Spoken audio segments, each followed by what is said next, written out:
Happy Sunday. We've started the world and we've drowned it out completely. So what happens next?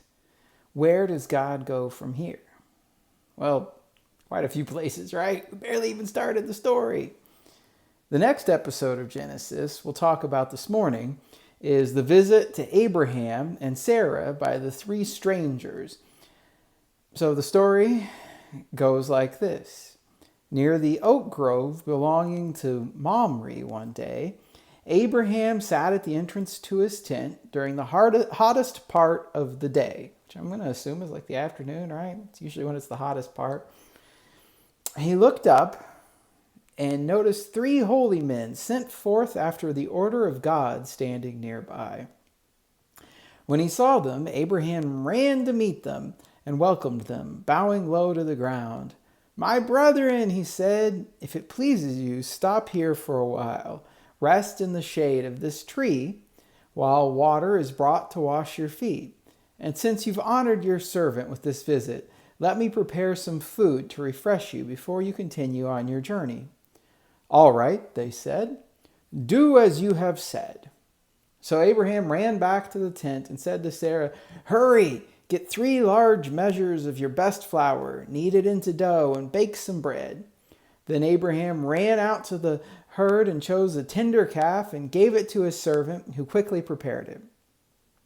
When the food was ready, Abraham took some yogurt and milk and the roasted meat, and he served it to the men. As they ate, Abraham waited on them in the shade of the trees. "Where is Sarah, your wife?" the visitors asked. "She's inside the tent," Abraham replied. Then one of them said, "I will return to you about this time next year, and your wife, Sarah, will have a son." Sarah was listening to this conversation from the tent.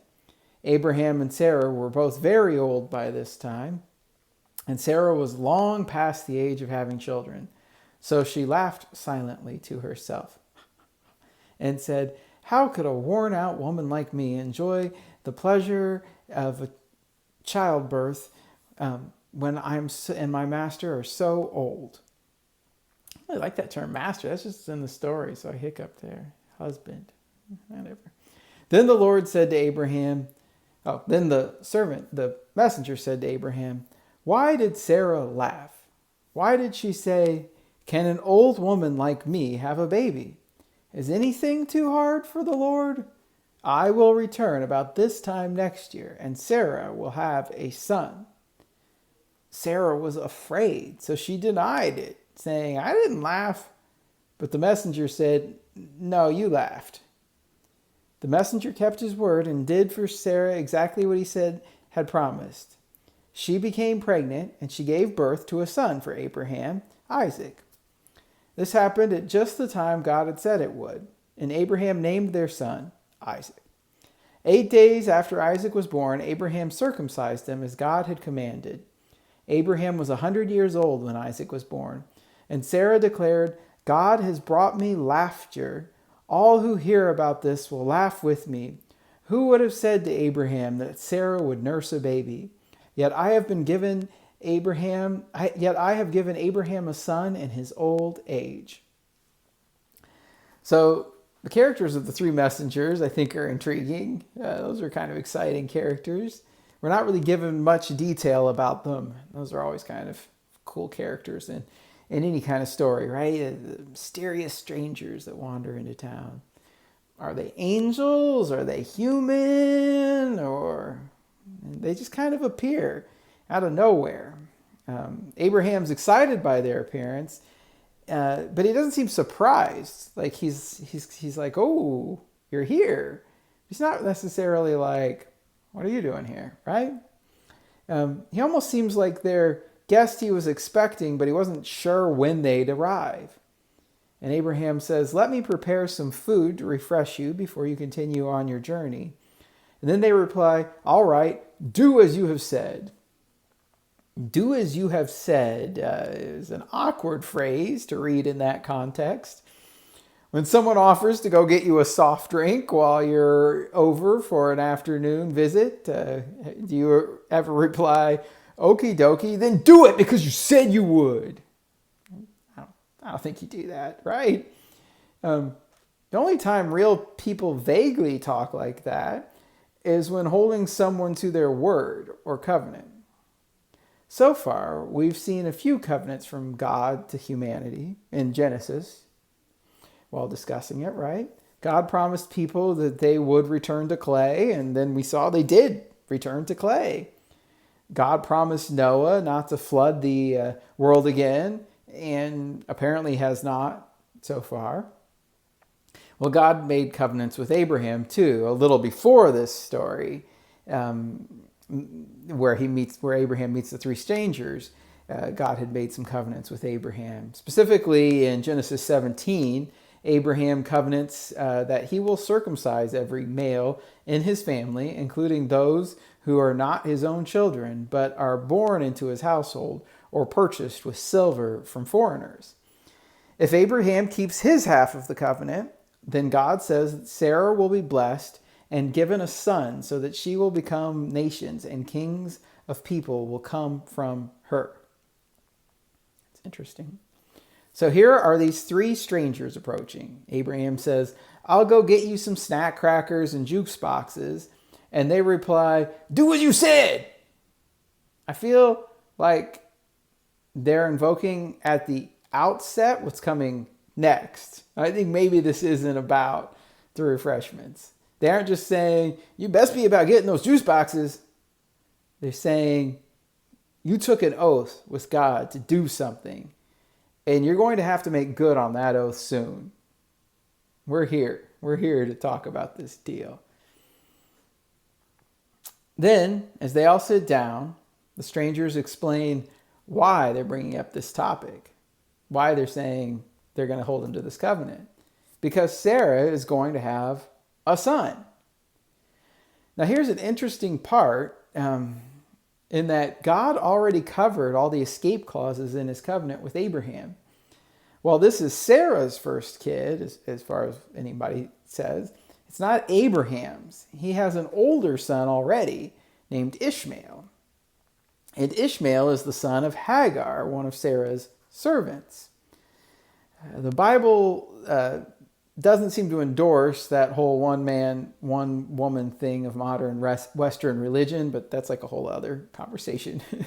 So the Islamic version of the Abrahamic faith places emphasis on Ishmael and considers itself descended from Ishmael's line rather than the line of the son of Sarah. And Muslims also practice circumcision as well. So God wrote into his covenant when he made sure to specify, including those who are not your own children but are born into his household.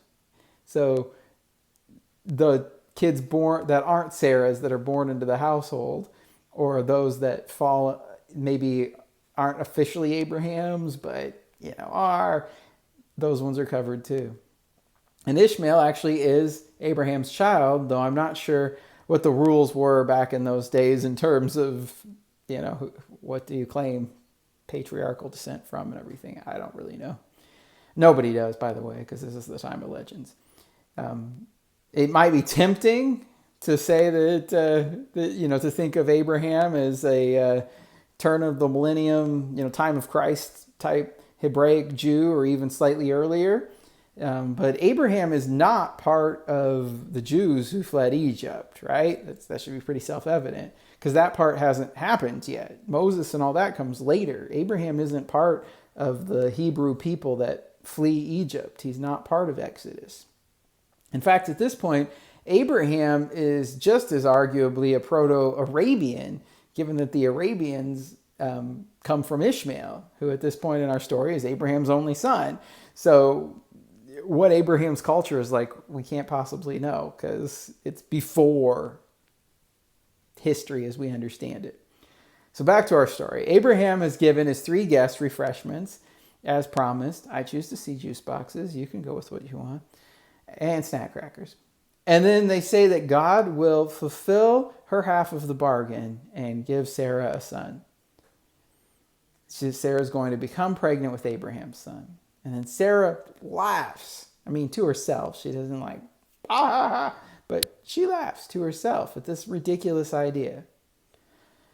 I know the feeling, Sarah. Not about giving birth in old age, obviously. I mean, I guess if I gave birth, it would be like triple miraculous, but it's a whole other story. But the number of times that God has said, "How long can you tread water?" And I've laughed in response. That's a pretty big number, I think.